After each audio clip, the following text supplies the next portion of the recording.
আজকে আমি আপনাদের সাথে কিছু কথা শেয়ার করব। কারণ কিছু কিছু মানুষের সাথে আপনার মিশে আসলে তাদের স্মৃতিগুলো মনে থাকে, বুঝছেন। আর এক কথা হইলে আমার লাইফে আমার প্রথম দেখা একটা মানুষ, কারণ এতটা ভালো হইতে পারে আমি কখনো তারে ভুলতে পারবো না।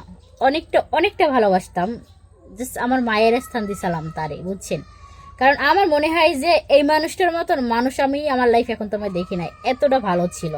তো আপনারা তো বলেন যে সৌদি আরবের খাদ্দামা হানতান ভাই, যে সুখে থাকে যে ভালো থাকে সে কিন্তু সবসময় তাদের কথা মনে রাখে, আর সে সবসময় ভালো থাকে তাদের ভিতরে। তো আমি যখন আলবাহাতে ছিলাম সৌদি আরব, আমার ম্যাডামের মতন মানুষ হয় না, কারণ এতটা ভালো ছিল। ম্যাডাম ভালো, তার শ্বশুর শাশুড়ি ভালো, ম্যাডাম ভালো, তার মা বাবা ভালো, এটা তো বুঝেন। ম্যাডাম ভালো, তার ভাই বোন স্বামী ছেলে মেয়ে সবাই ভালো। তো আমার ম্যাডামে অনেকটা ভালো ছিল, আমাকে এতটা যত্ন করতো যার কোনো ভাষা নেই। আমি যদি আমার ম্যাডামের বলতাম ম্যাডাম আনা তাব্বান, তাহলে আমার ম্যাডামে এতটুক জানে যে আমার যদি আমার ঘুম না দিতে পারি আমার কষ্ট হয়, আমি ঘুম না দিতে পারলে আমার মাথা যন্ত্রণা করে।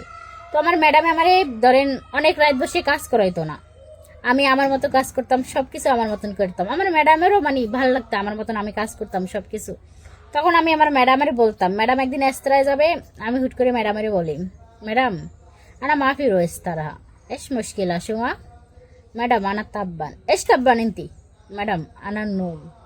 তো ম্যাডামে কয় তাইব তাইব খালাস রো, তুই যা নুম। এবার আমি কেমন যাইতাম না। তো এরকম অনেকবার যখন আমার হাজবেন্ড আবার একটু তেরামি করছে আমার কপিলের সাথে, মানে মানে এদের সাথে একটু কথা কথা কাটাকাটি হচ্ছে। আমার কপিল যে আমাকে নিচে যে দালাল সে বলছে এক কথা, আমার কপিল কয় আর এক কথা, আমি কই এক আর এক কথা, আমার জামাই কয় আর এক কথা, এরকম মানে বিভিন্ন কথা নিয়ে আমার কপিলের সাথে একটু তক্কবাজি আমার। পরবর্তীতে আবার সমাধান হয়ে গেছে, আপনার মাসখানে ছিলাম। তারা আমাকে বলছে যে তোরে অমুক দিন দেশে পাঠাই দেবো, মানে 2 বছর পর তুই দেশে যাবি, এর আগে না। আমি আর কথাটা মাইনে গেছি, 2 বছর পর দেশে চলে যাবো, এতটুকু হিসাব শেষ। ও মা 1 মাস যাইতে পারে না, পরবর্তীতে আমার ম্যাডাম এই কপিলে কয় যে তোরে কপালা করাই দিতাম আনা সাদিকের বেদ, বুঝছেন। আমাদের মানে ওর সাদিকের বাসায় আমার কপালা করাই দিত। এখন আমি বলছি যে না, আমার ম্যাডাম ভালো আছে, তোরা ভালো আছো, আমি যদি আরেক জায়গায় কপাল হয় তোরা কি ভালো থাকবি? তোরা কখনো ভালো মানে তারা কি ভালো থাকবে, ভালো রাখবে আমার কি? কখনো রাখবে না। আমি তোদের বাসায় আছি, তোদের জায়গাতে কাম শেষ হয়ে যাবে, আমি তো চলে যাব বাংলাদেশে, আমি অন্য কোথায় কপাল হবো না, বেশ ভালো কথা।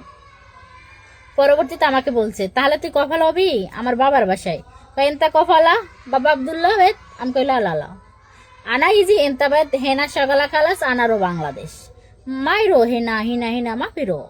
পরবর্তীতে এই যেগুলো কইছি, তারপর আমার কইলে আমার মানে যেতে রয়ে গেছে বেড়াতে, আমরা 3 দিন থেকে চলে আসবো।